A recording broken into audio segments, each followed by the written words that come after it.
आज है 17 जनवरी और हम शुरू करते हैं आज के करंट अफेयर्स। पहला है वरुणा एक्सरसाइज का 21st एडिशन इंडिया में हो रहा है। ये एक्सरसाइज इंडिया और फ्रांस के बीच में होती है। शुरुआत हुई थी 1993 में और 2001 में इसका नाम वरुणा रखा गया। ठीक है। उसके बाद शुक्रयान 1, ये इसरो का वीनस मिशन है। ठीक है, एक ऑर्बिटर मिशन होगा और इसमें वीनस की जो जियोलॉजिकल कंडीशंस हैं और वोल्केनिक एक्टिविटीज़ वगैरह हैं वो सब पढ़ी जाएंगी। वीनस की बात करें तो वीनस को धरती का ट्विन बोला जाता है इसके साइज और स्ट्रक्चर की वजह से, पर वहाँ का जो एटमॉस्फेयर है वो धरती से बहुत डिफरेंट है। वहाँ एक्सट्रीम हीट है, सरफेस हीट है, एक्सट्रीम सरफेस हीट है और डेंस टॉक्सिक एटमॉस्फेयर है। ठीक है, और क्योंकि वहाँ का जो एटमॉस्फेयर है वो उस सरफेस हीट को ट्रैप कर लेता है, इसलिए वहाँ वो जो है मतलब वीनस जो है अपने सोलर प्लानट में सबसे हॉटेस्ट प्लानट है, सबसे ज़्यादा टेम्परेचर इस ग्रह का है। और क्योंकि ये वीनस जो है ये क्लॉकवाइज डायरेक्शन में रोटेट करता है, बहुत स्लो रोटेट करता है। ठीक है, और इसलिए यहाँ के जो दिन हैं वो काफ़ी बड़े होते हैं अपनी धरती की तुलना में। धरती के 243 दिन के बराबर वहाँ का एक दिन है। ठीक है, वहाँ एक मटेरियल कह सकते हैं फॉस्फीन जो वहाँ के क्लाउड में पाया जाता है, जिससे वहाँ के माइक्रोबियल लाइफ का पता लगता है। मतलब एक इंडिकेटर है, कोई श्योर शॉट नहीं है अभी। मैवन स्पेसक्राफ्ट, इसको नासा ने लॉन्च किया था। Mars atmosphere and volatile evolution 2013 में लॉन्च किया गया था। ये मार्शियन अपर एटमॉस्फेयर को पढ़ने के लिए, ये समझने के लिए भेजा गया था। इंडियन इंस्टीट्यूट ऑफ जियोमैग्नेटिज्म ने मार्शियन मैग्नेटोस्फीयर पर सॉलिटरी वेव्स को आइडेंटिफाई और रिपोर्ट किया था। ठीक है, इसको जो मेवन स्पेसक्राफ्ट था उसने भी रिपोर्ट किया था, नासा का। ठीक है, सॉलिटरी वेव्स की बात करें तो ये इलेक्ट्रिक फील्ड फ्लक्चुएशंस होती हैं जो कि कांस्टेंट एम्पलीट्यूड फेज रेशन को फॉलो करती हैं। ठीक है, और इनका जो मतलब शेप और साइज होता है वो उनके प्रोपगेशन में इफेक्ट नहीं होता। ठीक है, वो कांस्टेंट रहती हैं। इनकी मैग्नीट्यूड और ड्यूरेशन की बात करें तो मैग्नीट्यूड इनका 1 से 25 से मिली वोल्ट पर मीटर से लेकर 0.2 से 1.7 मिली सेकेंड तक होता है। ठीक है, और ये जो पल्स होती हैं वो उनके डॉन और आफ्टरनून डस्क में देखा जा सकता है, जो मार्स है उसके अराउंड में, ये 1000 से 3500 किलोमीटर के दायरे में। ठीक है, फिर ड्यूटी ड्रॉबैक स्कीम अभी न्यूज़ में थी क्योंकि कुछ एक्सपोर्टर्स ने इसका मिसयूज़ किया था।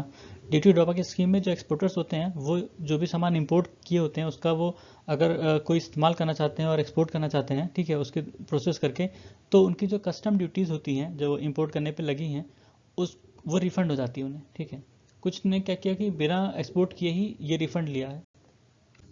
फिर स्नो लेपर्ड, ये सेंट्रल और साउथ एशियन माउंटेन्स में पाया जाता है। ठीक है, अपने यहाँ मतलब इंडिया में जम्मू कश्मीर, हिमाचल प्रदेश, उत्तराखंड, सिक्किम और अरुणाचल प्रदेश में पाया जाता है। अपने यहाँ हेमिस नेशनल पार्क है लद्दाख में, वहाँ सबसे ज़्यादा स्नो लेपर्ड देखे गए हैं। और अगर IUCN स्टेटस की बात करें तो वनरेबल कैटेगरी में है, साइट्स की अपेंडिक्स 2 में है और वाइल्ड लाइफ प्रोटेक्शन एक्ट के शेड्यूल 1 में है। फिर है सिस्टमेटिक इन्वेस्टमेंट प्लान, ये म्यूचुअल फंड द्वारा ऑफर किया जाता है जो भी इंडिविजुअल सेवर्स होते हैं, उसमें वो फिक्स अमाउंट अपने पीरियोडिकली फिक्स इंटरवल पर उस पर इन्वेस्ट कर सकते हैं। ठीक है, कोई भी छोटी सी अमाउंट हो सकती है, 500 रुपये से स्टार्टिंग है। ठीक है, और वो उसमें इन्वेस्ट कर जाते हैं। अपने यहाँ भी देखा गया कि ये जो कलेक्शन है SIP का कलेक्शन है वो 31% बढ़ा है और 1.5 लाख करोड़ तक पहुँच गया है। फिर है डिफ़ॉल्ट बिल, जिसको स्टैट्यूटरी बिल कहते हैं। ये जो जुडिशियल कस्टडी में पर्सन होता है, जब पुलिस जो है वो सेट लिमिट में, सेट टाइम फ्रेम में इन्वेस्टिगेशन नहीं पूरा कर पाती तो वो बंदा अप्लाई कर सकता है जो बेल के लिए। ठीक है, जो CRPC का सेक्शन 167(2) है उसमें डिफाइंड है कि 24 घंटे में अगर पुलिस अपना इन्वेस्टिगेशन नहीं पूरा कर पाती है तो अप्लाई कर सकती है उसके उस बंदे के पुलिस या जुडिशियल कस्टडी के लिए। जो मजिस्ट्रेट होगा वो अपने हिसाब से देखेगा और वो उस डिटेंशन को बढ़ा सकता है 15 दिन तक, जुडिशियल कस्टडी या पुलिस कस्टडी के लिए। ठीक है, अगर कोई घोर अपराध किया जैसे मर्डर हुआ या लाइफ इम्प्रिजमेंट के केसेस हुए तो उसमें 90 डेज़ का ये डिटेंशन होता है, और कोई और ऑफेंस हुआ तो उसमें 60 डे तक मिल सकता है। कुछ केसेस में ये जो टाइम पीरियड होता है वो वेरी कर सकता है, जैसे ड्रग और नारकोटिक्स के केस में 180 दिन तक हो सकता है। ठीक है, अगर इतने टाइम पीरियड में भी इन्वेस्टिगेशन कंप्लीट नहीं होती है तो जो कोर्ट हैं वो उस पर्सन को रिलीज़ कर देती हैं। ठीक है, जिसको डिफ़ॉल्ट बेल कहते हैं, चाहे वो बेल फर्निश कर पाए या ना कर पाए। ठीक है, ये जो क्रिमिनल होते हैं उनके मतलब किसी भी तरह का क्राइम होता है उसमें जो एक्यूज होता है उसका ये राइट होता है कि उसको बेल मिले। ठीक है, और ये टाइम फ्रेम तब शुरू होता है मतलब उसको कस्टडी में लेने का जब पहली बार उस शख्स को रिमांड में लिया जाता है। ठीक है, और चाहे वो पुलिस कस्टडी में रहा हो चाहे वो जुडिशियल कस्टडी में रहा हो, सारे काउंट होते हैं। ठीक है, और इसमें जो स्टेचुटरी ग्रांट होती है बेल के लिए वो उस पर्सन का राइट माना जाता है। जो सेक्शन 167(2) है, इसमें बताया गया कि ये ऑटोमेटिक बेल नहीं होती, उसके लिए उसे अप्लाई करना पड़ेगा, उसके जो राइट होते हैं उसके लिए उसको अप्लाई करना पड़ेगा कि उसको बेल मिले।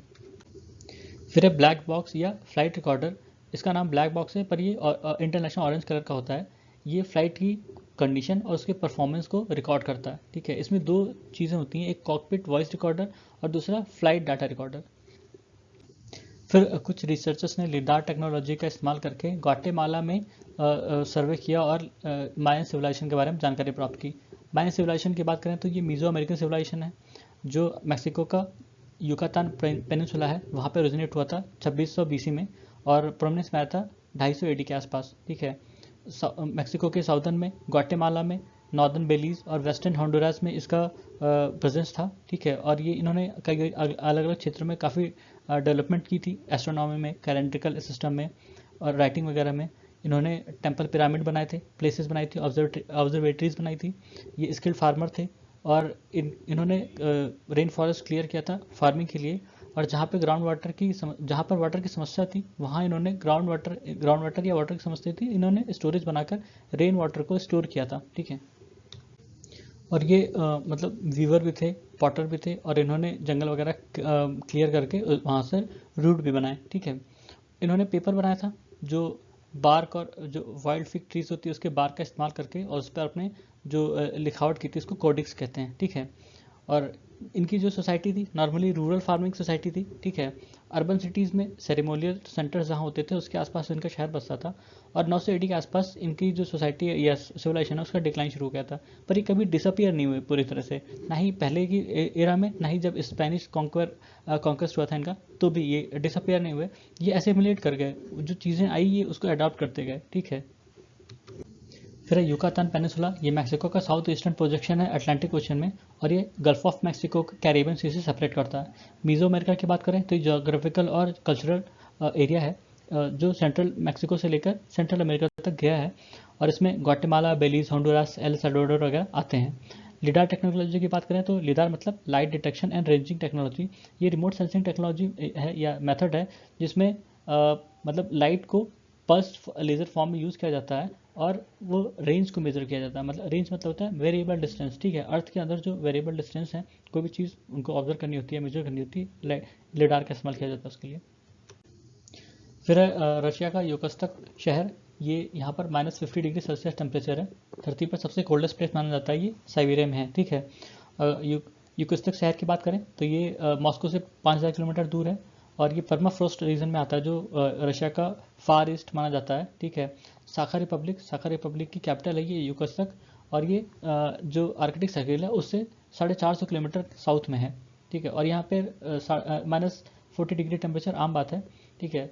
परमाफ्रोस्ट वो जगह होती है जहाँ हमेशा बर्फ़ जमी रहती है एक तरह से, ठीक है। जो 0 डिग्री के नीचे जहाँ टेम्परेचर होता है कम से कम 2 साल तक वो सिचुएशन में रहते हैं, ठीक है। इसमें कुछ भी हो सकती है, सॉइल, रॉक, सैंड, जो भी चीज़ें जमी हुई हैं वो परमाफ्रॉस्ट की कैटेगरी में आती हैं। साल भर इसमें बर्फ़ रहती है, साल भर ये बर्फ़ में रहते हैं, और ये धरती पर भी हो सकते हैं या जो ओशन फ्लोर्स होते हैं उसमें भी हो सकते हैं, ठीक है। नॉर्मली हायर लेटीट्यूड जो धरती के होते हैं, नॉर्थ पोल या साउथ पोल, वहाँ पर होते हैं ये सारे केसेस, ठीक है। तो ये था आज के हमारे करंट अफेयर्स। सुनने के लिए धन्यवाद।